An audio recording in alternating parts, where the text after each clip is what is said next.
I'm your host, Nick Ginsberg, and you're listening to The Open Drive, a podcast focusing on authentic living and defining your own path against the odds.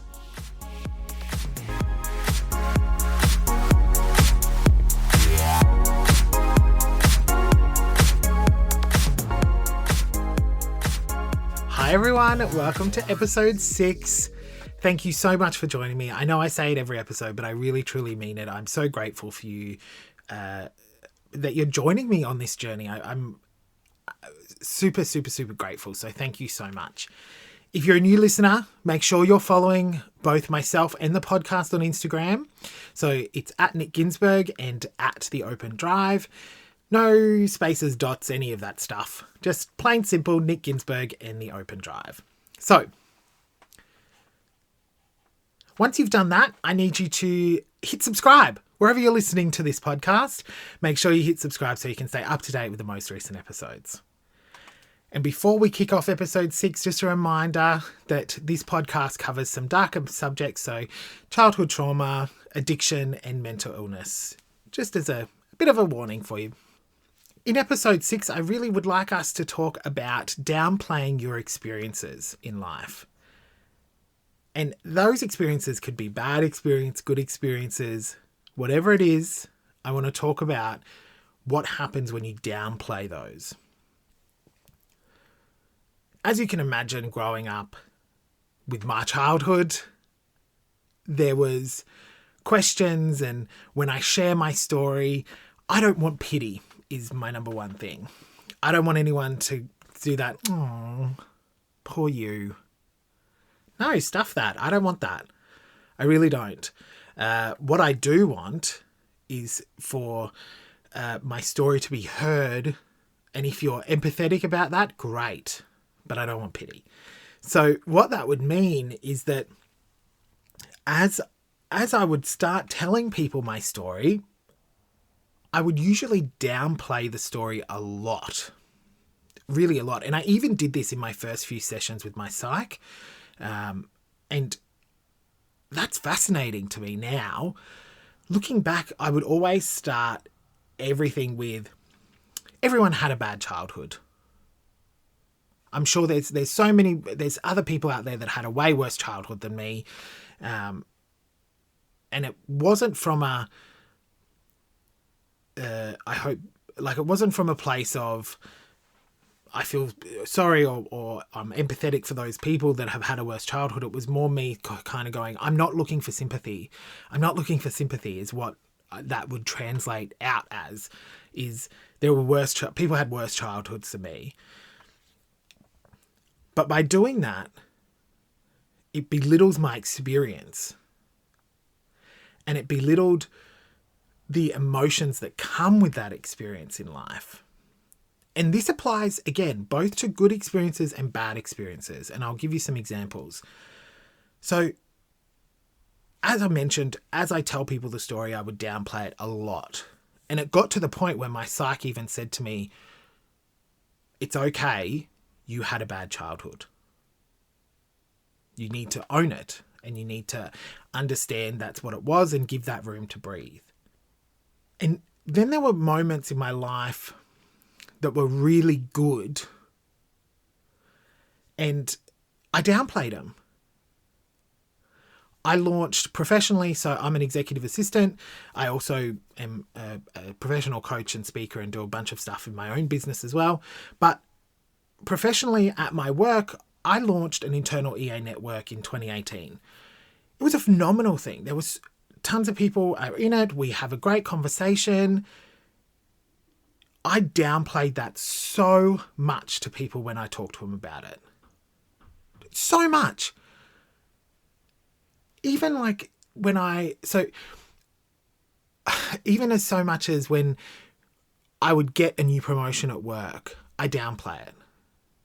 I don't anymore. I'm sure that rubs people the wrong way, but I don't care. I don't downplay it anymore. And do you want to know why I downplayed it? And again, remember, it's my story, my experience, but I'm hoping it can help some people. I was downplaying it because I was terrified of being vulnerable. if you've read any of Brené Brown's books, first of all, you have to. Please make sure you do. She is a queen. Like I can't. There's not even words I can describe how phenomenal she is. But she talks about joy, feeling pure joy as such a vulnerable thing, and that really played out for me in the celebrating successes. So that EA network, I would downplay it so that it was less of a distance for me to fall. So rehearsing tragedy. Same sort of went with the bad experiences, but instead of less of a distance to fall, it was more less of a distance from what is quote unquote, I wish you could see my hands, quote unquote, normal. By the way, I hate that word, but what was normal? A normal childhood. So I would kind of pull myself back. And what that does, pulling yourself back into the center from these experiences, both at different ends of the spectrum, you kill the emotions that go with that. Or you don't kill them, but you suffocate them. They don't have any room to breathe.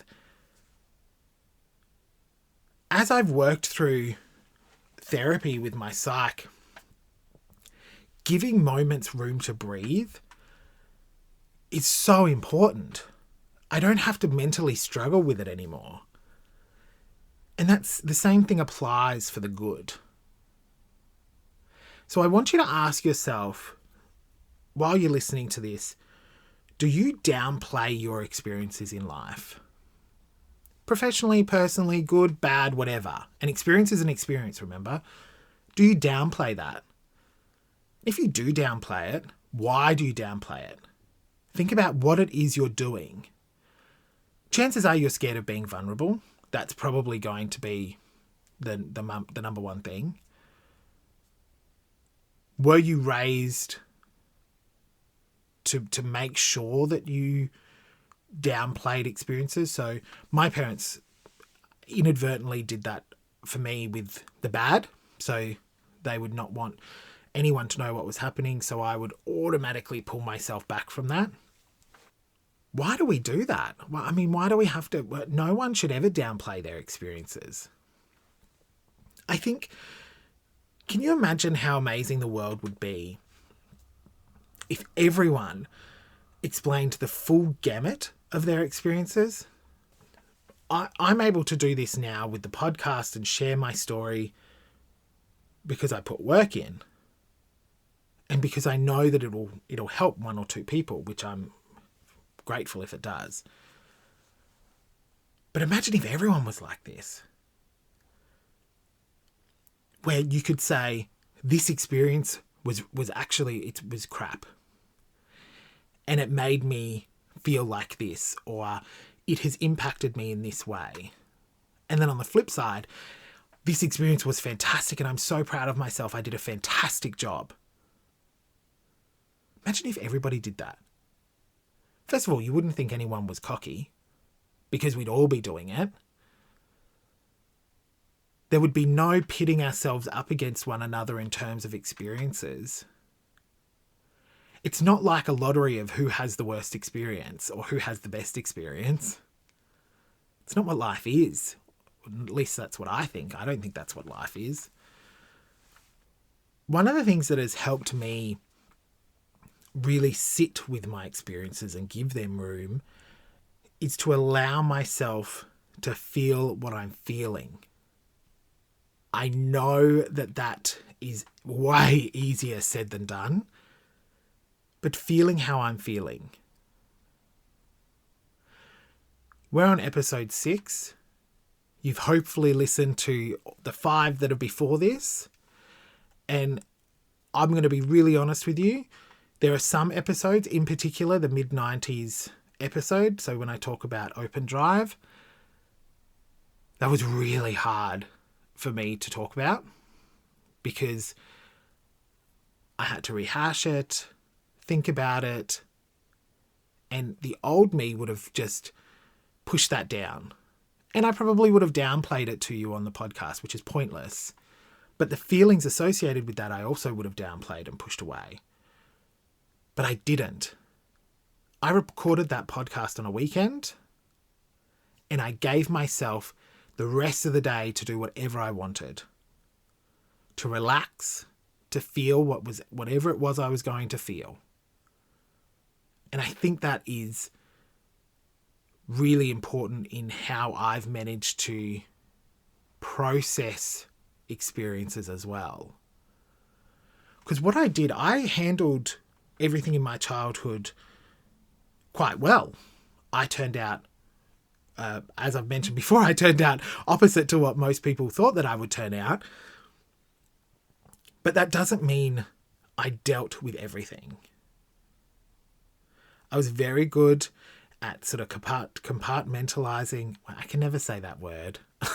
Why am I so bad at saying that word? You know what word I mean. I'm not going to try and say it again. But I was very good at sort of putting stuff away where I thought they belonged. And I was able to get along with my life and have fun and do all of that. But because I didn't deal with those and because I downplayed a lot of it, it would creep up on me in really stressful situations. I would have moments of anxiety and this fear of abandonment. Don't worry, we will talk about that in more detail. But this fear of abandonment that would come up.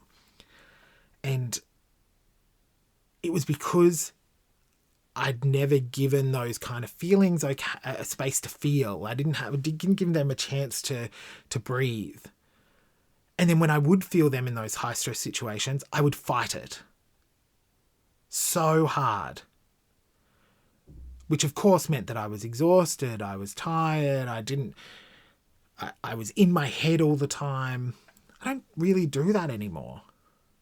What I do now is really give them room to sort of grow and feel, and I understand why I feel that way. And I think about, okay, so what is it that made me feel like this? Why did I feel like that in this situation? And once I've got that, I can just let it go.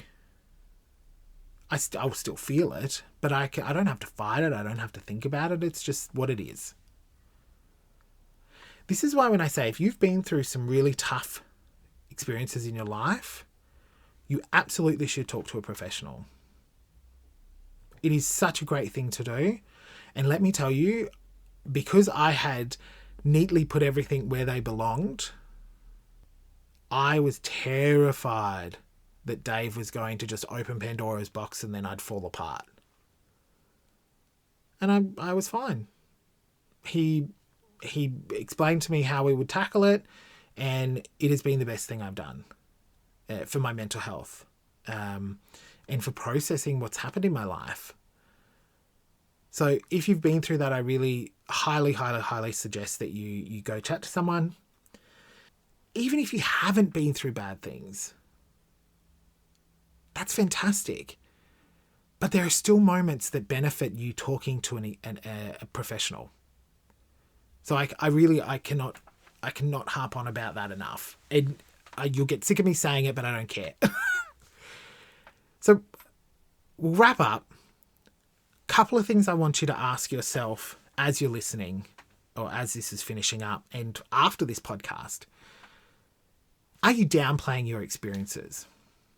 Why are you downplaying your experiences? What would it look like if you didn't downplay your experiences?